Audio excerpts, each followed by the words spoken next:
મિત્રો, અન્નદાતા યુટ્યુબ ચેનલમાં હું પ્રશાંત પટોડિયા આપ સર્વે ખેડૂત મિત્રોનું હાર્દિક સ્વાગત કરું છું. ખેડૂત મિત્રો, આ વખતે મરચીનું પુષ્કળ પ્રમાણમાં વાવેતર થાય છે. ઘણા બધા નવા ખેડૂત મિત્રો પણ આ વખતે મરચીની ખેતીમાં જોડાય છે. ત્યારે શરૂઆતથી જ ખૂબ સરસ મજાનો રોપ કેવી રીતે મેળવી શકાય, રોપ નાખવાની પદ્ધતિ શું અને કઈ રીતે ખોટા ખર્ચાથી બચીને ઓછા ખર્ચે સારો રોપ મેળવી શકાય, એના વિશે આજે તમામ બાબતો અમારા પ્રગતિશીલ ખેડૂત મિત્ર પાસેથી જાણવી હોય તો ખાસ આ વિડીયોને અંત સુધી જોજો. સૌપ્રથમ આપનો પૂરેપૂરો પરિચય આપો. મારું નામ ચિરાગભાઈ અદવાણી છે, ગામ પાટીદળ. મારા મોબાઈલ નંબર છે 9586510276. ચિરાગભાઈ, આપણે કેટલા વર્ષથી આ મરચીની ખેતી કરો છો તમે? 5 વર્ષથી. 5 વર્ષ પૂરા થઈ ગયા? પૂરા થઈ ગયા. છઠ્ઠું વર્ષ થાય. છઠ્ઠું વર્ષ છે, બરાબર. આ વખતે કેટલા વીઘામાં મરચીની ખેતી કરવાનું આયોજન છે? 5 વીઘામાં. 5 વીઘા પૂરા? બરાબર. ડ્રીપ અને મલ્ચિંગનો વાપરવાના છો? મલ્ચિંગ પેપર વાપરવા કમ્પ્લીટ છે. બરાબર. આ બાજુમાં આપણને ખૂબ સરસ મજાના પાળા તૈયાર દેખાય, ઉપર મલ્ચિંગનું પેપર ઢકાઈ ગયું. આ ચિરાગભાઈને 5 વીઘામાં મરચી કરવી છે, બરાબર ને? તો આ વખતે મરચી કરવા માટે કઈ જાતની પસંદગી કરી? સાનિયા. દર વર્ષે સાનિયા વાવો? દર વર્ષે સાનિયા રેગ્યુલર. બરાબર. રોપ નાખી દીધો છે? રોપ નાખી દીધો કમ્પ્લીટ. બરાબર. પાછળ દેખાય ઈ ઉગી ગયો. ઉગી ગયો કમ્પ્લીટ. તો અમારા ખેડૂત મિત્રોને જણાવો કે શરૂઆતથી પહેલા તો જમીનની તૈયારી કઈ રીતે કરવી રોપ નાખવા માટે? રોપ નાખવા માટે ઢેફાળી ખેતી ઊંડી ખેડ કરી, રાપ કાઢી અને ક્યારા બાંધી અને ઓરવીને જો કંઈ ખડબડ કાંઈ હોય તો ઉગી જાય. બરાબર. પછી રાપ હાકી અને પછી ખાતર આપણે જરૂરિયાત મુજબ 1 કિલો 2 કિલો જેટલું ડીએપી કે એનપી જે કાંઈ જરૂરિયાત હોય એ નાખવાનું. બરાબર. પ્લસમાં સલ્ફર છે, પછી આપણે હ્યુમિક છે, પછી ઠાકર કેમિકલ કંપનીનું સાઇનજી આવે છે. બરાબર. એમાંથી તમારે 1 થી 3 કિલોનું પેકિંગ હોય મેં લીધું હતું, એમાંથી 1 કિલો જેવું મેં નાખ્યું હતું. બરાબર. આટલી વસ્તુ અને પ્લસમાં મેં હજી છાણિયું ખાતર સડી ગયેલું, ટૂંકમાં કહી તો ગળી ગયેલું. બરાબર. એનો લોટ જેવું હોય એ આપણે આમાં પૂખેલું છે. બરાબર. ગળી ગયેલું છાણિયું ખાતર? ગળી ગયેલું. કાચું નહીં. બરાબર ને? કાચું નહીં. બરાબર. આ પાયાના ખાતરની જમીનની તૈયારીની તમે સરસ વાત કરી. અને એના પછી આ બીની વાવેતર, બી ચોઈપા કઈ રીતે, એના વિશે માહિતી આપો. બી આપણે લીટી કરીને માણસો દ્વારા એક બી મુકાવેલા, જેથી કરીને જ્યારે આપણે મૂળીઓ એના વિકાસ કરવા માટેની જગ્યા મળી રહે. બરાબર. એટલે સિંગલ બી અંતરે 2 આંગળ કે 3 આંગળની અંતરે આપણે બી મુકાવેલા છે. બરાબર. કે 2 કે 3 આંગળની 2 લાઈન વચ્ચે જગ્યા હોય, બરાબર ને?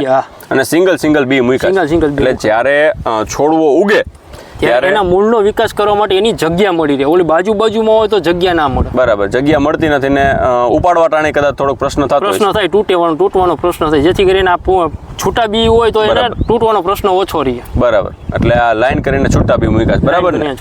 આ ટેકનિકથી આપણે ધરુનો ઉછેર કર્યો, બી ચોઈપા, તો કેટલા દિવસમાં તમને ધરુ દેખાઈ ગયું? બી ધરુ આપણે 6 દિવસમાં દેખાઈ ગયું. છઠ્ઠે દિવસે ધરુ દેખાવા માંડ્યું. બરાબર. સામાન્ય રીતે મરચીની વાત કરીએ તો 8મા દિવસે ધરુના પાંદડા દેખાવાના જમીનની ઉપર શરૂ થતા હોય, પરંતુ આ સરસ ટેકનિક જે આપણે સમાન મારીને સમતળ કરી, સરસ ખાતરોનો ઉપયોગ કર્યો અને સિંગલ બી મૂક્યા તો 6ઠ્ઠા દિવસે ધરુ દેખાવા માંડ્યું હતું. અત્યારે આપણને પાછળ અહીંયા જોઈએ તો આ 6ઠ્ઠા કે આ 7મા દિવસનું ધરુ આપણે અહીંયા જોઈ શકીએ છીએ, બરાબર ને ચિરાગભાઈ? હવે એક વખત આ ધરુ ઉગી ગયું છે.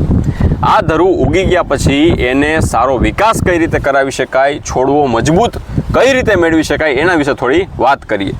ગયા વર્ષની આપણે જો વાત કરીએ તો ગયા વર્ષે ઘણા બધા ખેડૂત મિત્રોને આ મરચીનો રોપ ફેલ થઈ ગયો હતો. મરચીનો રોપ પીળો પડતો હતો, પાંદડા ખાખરી જતા હતા, છોડ દંડિકા જેવો થઈ જતો હતો, સુકાઈ જતો હતો. બરાબર ને ચિરાગભાઈ? તો આવો પ્રશ્ન શા માટે ઉદ્ભવ્યો?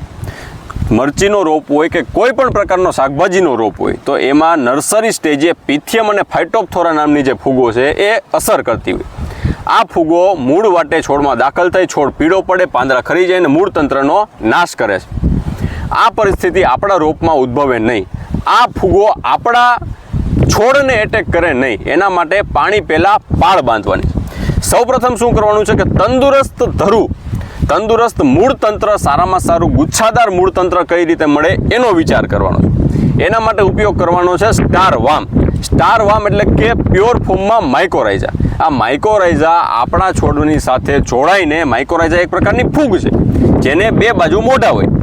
એક મોઢું છોડના મૂળ તંત્રની અંદર જાય, બીજું મોઢું જમીનમાં પડ્યું રહે અને જમીનમાંથી દૂર સુધી ફેલાઈને પાણી અને પોષક તત્વોનો ઉપાડ કરીને છોડને પોચતું કરે કે જેથી જેટલું વધારે ખાય એટલો છોડ મજબૂત થશે.